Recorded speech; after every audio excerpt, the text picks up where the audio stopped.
రిజర్వేషన్లు 50% మించకుండా ఎన్నికలు నిర్వహించాలని హైకోర్టు ఆదేశించిన నేపథ్యంలో జీవో నంబర్ 9లో కల్పించిన విధంగా బీసీలకు 42% రిజర్వేషన్ ఇవ్వడానికి అవకాశం లేదని స్పష్టమవుతోంది. ఎట్టి పరిస్థితుల్లో బీసీలకు 42% రిజర్వేషన్లను కల్పిస్తూనే ఎన్నికలకు వెళ్లాలని రాష్ట్ర మంత్రివర్గం కాంగ్రెస్ పార్టీ అభిప్రాయపడుతున్న నేపథ్యంలో సుప్రీంకోర్టును ఆశ్రయించాలని నిర్ణయానికి వచ్చారు. సుప్రీంకోర్టులో పిటిషన్ విషయంపై ముఖ్యమంత్రి రేవంత్ రెడ్డి ప్రత్యేకంగా దృష్టి సారించారు.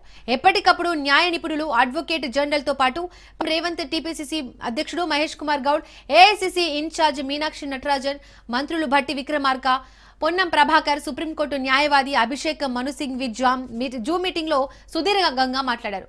సుప్రీంకోర్టుకు వెళ్లాలన్న విషయంలో ఏకాభిప్రాయం వ్యక్తమైంది. బీసీలకు 42% రిజర్వేషన్లు సాధించుకోవాల్సిందేనని పట్టుదలతో ఉన్న రాష్ట్ర మంత్రివర్గం ఈ అంశంపై చర్చించేందుకు ఈ నెల 16న సమావేశమవుతోంది. సుప్రీంకోర్టులో సోమవారం పిటిషన్ వేస్తున్న నేపథ్యంలో సుప్రీం స్పందన తర్వాత కార్యాచరణ చర్చించాలనే ఉద్దేశంతో మంత్రివర్గ సమావేశాన్ని నిర్వహిస్తున్నారు.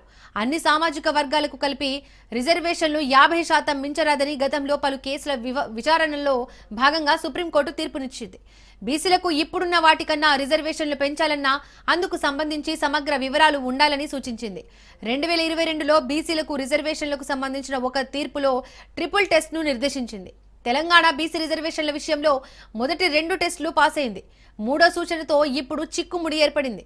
రాష్ట్ర ప్రభుత్వం నిర్వహించిన కుల సర్వే వివరాల ప్రకారం రాష్ట్రంలో 56% పైగా బీసీలు ఉన్నారని తేలింది. జనాభా నిష్పత్తి ప్రకారమే వారికి 42% కేటాయిస్తున్నట్లు ప్రభుత్వం తెలిపింది. కానీ 42% కలిపితే రాష్ట్రంలో రిజర్వేషన్లు 67% అయ్యాయి. సుప్రీం తీర్పు మేరకు రిజర్వేషన్లు 50% మించకూడదు. రాష్ట్రంలో బీసీలకు 42% రిజర్వేషన్లు కేటాయించి అమలు చేయాలంటే అందుకు రాజ్యాంగ సవరణ అవసరం. తమిళనాడు తరహాలో 9వ షెడ్యూల్లో పెట్టాలి.